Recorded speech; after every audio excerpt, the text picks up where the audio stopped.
បាទជំរាបសួរប្រិយមិត្តនិងមិត្តទូទាំងជននៅក្នុងបណ្ដាញសង្គម YouTube ជាទីគោរពសូមស្វាគមន៍មកកាន់ Channel YouTube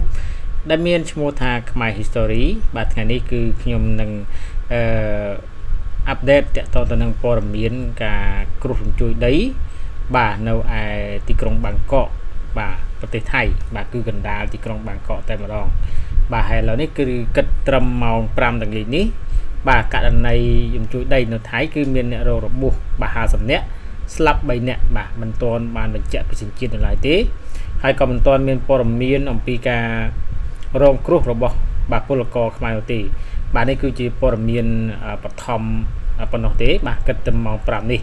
បាទហើយវាមានព័ត៌មានអាប់ដេតគឺខ្ញុំនឹងធ្វើការជម្រាបជូនបន្ថែមទៀតបាទនេះគឺទៅយោងទៅលើសារព័ត៌មានក្នុងស្រុកបាទក្នុងរាជាណាចក្រកម្ពុជាដែលបានចុះផ្សាយបាទនៅថ្ងៃនេះបាទក្រសួងការងារនិងបណ្ដុះបណ្ដាលជីវៈបានឲ្យដឹងថាតាមព័ត៌មានបឋមគិតត្រឹមម៉ោង 5 បាទ00នាទីល្ងាចនេះករណីជួយដីនៅប្រទេសថៃមានអ្នករងរបួសចំនួន50នាក់អ្នកស្លាប់ចំនួន3នាក់មិនទាន់បានបញ្ជាក់ពីសញ្ជាតិនៅឡើយទេក្រសួងមិនទាន់ទទួលបានព័ត៌មានអំពីការរងគ្រោះរបស់បងប្អូនពលករខ្មែរដោយសារករណីរញ្ជួយដីនេះនៅឡើយនោះទេ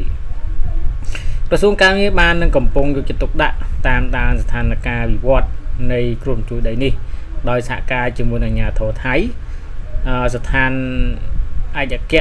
រាជទូតកម្ពុជាប្រចាំនៅរាជាណាចក្រថៃឡង់បាទអនុព័ន្ធការងារអមស្ថានបាទឯកអគ្គរដ្ឋទូតកម្ពុជាប្រចាំនៅរាជាណាចក្រថៃឡង់ទីភ្នាក់ងារជ្រើសរើសឯកជននិងសហគមន៍ខ្មែរនៅប្រទេសថៃទាំងអស់ដើម្បីត្រៀមលក្ខណៈផ្ដល់ការគាំពារឲ្យបានទាន់ពេលវេលាដល់បងប្អូនពលករខ្មែរក្នុងករណីផលប៉ះពាល់ក្រសួងការងារនិងបណ្ដុះបណ្ដាលជីវៈបានអំពាវនាវដល់បងប្អូនពលករខ្មែរដែលកំពុងស្នាក់នៅនិងធ្វើការនៅប្រទេសថៃសូមបង្កើនការប្រុងប្រយ័ត្នខ្ពស់ចំពោះសុវត្ថិភាពរបស់ខ្លួននិងបន្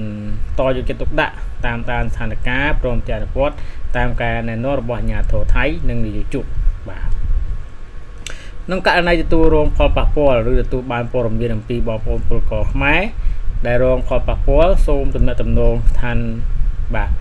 ឯកអគ្គរដ្ឋទូតនៃប្រជាណាចក្រកម្ពុជាប្រចាំនៅប្រជាណាចក្រកម្ពុជាថៃ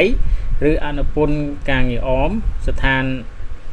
ឯកអគ្គរដ្ឋទូតប្រជាណាចក្រកម្ពុជាប្រចាំនៅប្រជាណាចក្រថៃឡង់ដើម្បីសុំជំនួយតាមរយៈលេខទូរស័ព្ទគឺ+66 92និង8050និង561+66